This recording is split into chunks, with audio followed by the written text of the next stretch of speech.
오늘 베드로가 배신한 진짜 이유라는 제목으로 주신 말씀 전하겠습니다. 오늘 우리가 읽은 본문은 다윗과 골리앗, 아담과 하와, 오병이어와 같은 신앙생활을 하면서 주일학교에서부터 어른 예배까지 아주 익숙하게 자주 등장하는 말씀 중에 하나입니다. 또 오늘 말씀은 이야기 형식으로 되어 있어서 이해하기가 어려운 것도 아닙니다. 그런데 아주 긴장감 있게 진행되기 때문에 짧은 본문이지만 상당한 흡입력을 가지고 있는 본문입니다. 이렇게 오늘 주신 말씀을 통하여서 그 받은 은혜를 함께 나누기를 원합니다. 69절을 보면 베드로가 바깥 뜰에 앉았더니라고 기록되어 있습니다. 지금 상황이 예수님께서 한밤중에 군병의 무리에 의해서 체포되었습니다. 마태복음 26장 56절을 보면 예수님이 잡히셨을 때 제자들이 모두 다 도망갔다고 성경이 기록하고 있습니다. 그런데 베드로가 오늘 말씀에 등장합니다. 예수님께서 잡히셨을 그 순간에는 너무 경황이 없어서 도망을 쳤는데 도망가다 보니 정신을 차렸던 것 같습니다. 그리고 이건 아닌 것 같고 예수님이 걱정되어서 무리 속에 들어가서 무리를 따라가다가 예수님이 어디로 붙잡혀 갔는지 알게 되었던 것 같습니다. 그래서 오늘 말씀의 배경이 되는 대제사장의 집 밖의 뜰에 베드로가 자리하고 있었던 것이지요. 오늘 본문을 보면 많은 분들이 집중하고 초점을 맞추는 것이 바로 베드로의 배신입니다. 아니 어떻게 자기를 가르치고 동고동락한 예수님을 배신하느냐, 거기에 집중하게 됩니다. 물론 오늘 본문에서 가장 크게 두드러지게 드러나는 것이 베드로의 부인이 맞습니다. 그런데 다른 제자들은 다 도망갔음에도 불구하고 베드로는 어쨌든 대제사장의 집들 앞까지 예수님을 뒤에서 몰래 따라왔다라는 사실을 염두하면서 이 나쁜 베드로, 천인공노할 베드로라는 생각을 잠시 뒤로 접어두기를 바랍니다. 다시 본문으로 돌아가 보면은 69절에 베드로가 바깥들에 앉아 있었는데 한 여종이 베드로에게 다가옵니다. 그리고 나서 너도 갈릴리 사람 예수와 함께 있었도다 라고 말을 합니다. 순간 그곳에 있던 모든 사람들의 시선이 누구에게로 향했겠습니까? 당연히 베드로에게로 향했습니다. 그러자 베드로가 70절에 모든 사람 앞에서 부인하여 이르되 나는 내가 무슨 말을 하는지 알지 못하겠다라는 말을 합니다. 다시 말해서 내가 예수랑 함께 있었다고? 무슨 소리야? 아니야 라고 말한 것이지요. 그리고 베드로가 그 자리를 피합니다. 계속 있으면 추궁하는 질문이 계속 들어오지 않겠습니까? 그래서 이번에는 앞문 쪽으로 이동합니다. 그런데 앞문 근처에서 대제사장 집안의 상황이 어떻게 진행되는지 조용히 볼 수 있으면 좋았겠는데 이번에도 여종이 베드로 앞으로 나옵니다. 그리고 이 여종이 첫 번째 여종과 같은 말을 합니다. 이 사람은 나사렛 예수와 함께 있었도다.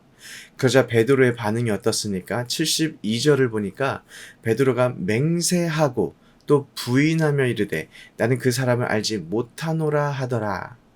이번에도 이렇게 넘어간 것 같습니다. 그런데 잠시 후 그 곁에 있던 사람들이 베드로의 말투를 듣고 너도 진실로 그 도당이라 라고 말을 합니다. 예수와 예수를 따라다니던 사람 중에 하나라는 것이지요. 말투를 듣고 어떻게 그런 말을 할 수 있었을까요? 왜냐하면 베드로가 가지고 있는 북쪽의 갈릴리 억양 때문입니다. 쉽게 말해서 사투리 때문이지요. 우리도 영화나 드라마 같은 것을 볼 때 종종 깡패나 건달들이 나오는 장면에서 아주 잘 배운, 공부를 많이 한 그런 유학파 깡패들은 서울말을 씁니다. 그런데 조금 무서운 깡패들이나 재미를 추가하기 위해서 등장하는 깡패들이 어떤 말투를 사용하는지 아십니까? 주로 이런 말을 씁니다. 아따 참말로 우짜스까이, 아니면은 입맛이 뭐라카노, 이렇게 사투리를 사용하시죠. 이런 말투로 선입견을 가져버립니다. 당시 1세기 팔레스타인 지역에서도 갈릴리 억양이 상당히 별났다고 합니다. 사람들이 배웠다고 생각되는 억양이 아니었던 것이지요. 그래서 랍비들은 회당에서 예배를 드릴 때에 갈릴리 출신 사람들이 축도를 하는 것을 못하게 했다고 합니다. 베드로의 말투, 갈릴리 억양 때문에 너는 분명히 갈릴리 나사렛 예수와 함께 다니던 사람이라는 것이지요. 그러자 74절에 베드로의 반응이 이렇게 기록되어 있습니다. 그가 저주하며 맹세하여 이르되 나는 그 사람 알지 못하노라. 베드로가 예수를 저주했다고 합니다. 많은 사람들 앞에서 맹세까지 하면서 나는 예수를 모른다고 말하는 것입니다. 베드로가 예수를 3번 부인하였습니다. 그런데 가만히 보면 그 부인의 강도가 점점 강해지는 것을 우리가 확인할 수 있습니다. 처음에 베드로는 예수님과 함께 있었던 것을 부인했습니다.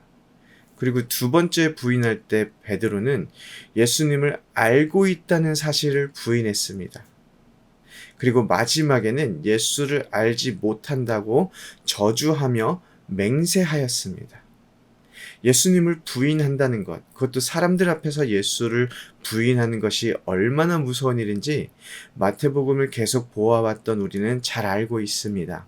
마태복음 10장 32절 33절을 보면 예수님께서 이렇게 말씀하십니다. 누구든지 사람 앞에서 나를 시인하면 나도 하늘에 계신 내 아버지 앞에서 그를 시인할 것이요 누구든지 사람 앞에서 나를 부인하면 나도 하늘에 계신 내 아버지 앞에서 그를 부인하리라. 지금 베드로가 사람들 앞에서 예수님을 부인하였는데 이 얼마나 소름 끼치는 사건입니까? 베드로는 마태복음 10장에 예수님의 가르침을 직접 들었던 사람입니다. 아마 예수님의 가르침을 듣고 고개를 끄덕이면서 마음속으로 절대 예수님을 사람들 앞에서 부인하지 말아야겠다 그런 각오를 다졌을 것입니다. 그럼 왜 베드로는 이제 와서 예수님을 사람들 앞에서 부인하게 되었을까요? 업으로 험한 일을 하면서 잔뼈가 굵은 힘 좀 쓴다는 덩치 좋은 베드로가 여종이 와서 추궁하였을 때 쩔쩔매면서 예수를 부인했던 그 진짜 이유가 무엇일까요? 오늘 본문의 앞전을 보면 십자가를 지시기 전에 예수님께서 제자들과 함께 겟세마네에 올라가셔서 기도하십니다. 그러면서 제자들에게 28절에 내 마음이 고민하여 죽게 되었으니 너희는 여기 머물러 나와 함께 깨어 있으라 말씀하시고 기도하십니다. 예수님께서도 크게 고민하셨다라는 것이지요. 그래서 제자들이 깨어 있어 주기를 원하셨는데 제자들은 자고 있었습니다. 40절에 베드로에게 나와 함께 1시간도 깨어 있을 수 없더냐 책망하시고 41절에 시험에 들지 않게 깨어 기도하라 마음에는 원이로되 육신이 약하도다 하시고 라고 말씀하십니다. 베드로가 예수님을 부인하고 저주하면 모른다고 맹세했던 이유는 그가 영적으로 깨어있지 못했기 때문입니다. 시험이 찾아왔을 때 그가 영적으로 깨어있지 못하고 둔하여서 기도하지 않았기 때문에 자기가 내가 주와 함께 죽을지언정 주를 부인하지 않겠나이다 이렇게 각오했던 사실을 깜깜이 잊어버리고 환경의 어려움과 두려움 속에 넘어져서 예수를 부인하게 된 것입니다. 우리는 항상 영적으로 깨어 있어야 합니다. 그리고 영적으로 깨어 있는 사람이 기도하게 됩니다. 그런데 문제는 우리는 아침에 일어나는 것도 힘든데 어떻게 영적으로 항상 깨어 있을 수 있겠습니까? 오늘 본문이 우리에게 영적으로 깨어 있으라는 메시지를 던지고 있지만 더 중요한 메시지를 베드로를 통해서 우리에게 주고 있다는 생각을 하게 됩니다. 베드로가 예수님을 부인했습니다. 사람들 앞에서 예수를 모른다고 부인하고 맹세까지 하면서 예수를 저주하였습니다. 저도 예수님이 어디 있어 이렇게 소리 질러 본 적이 있지만 그건 방 안에서 혼자 문 닫아 놓고 울컥해서 해본 것이지 3번씩이나 사람들 앞에서 해본 적이 없습니다. 그래서 이 베드로가 예수님과의 관계가 끊어졌습니까? 이번 사건을 마지막으로 베드로가 성경에서 사라졌습니까?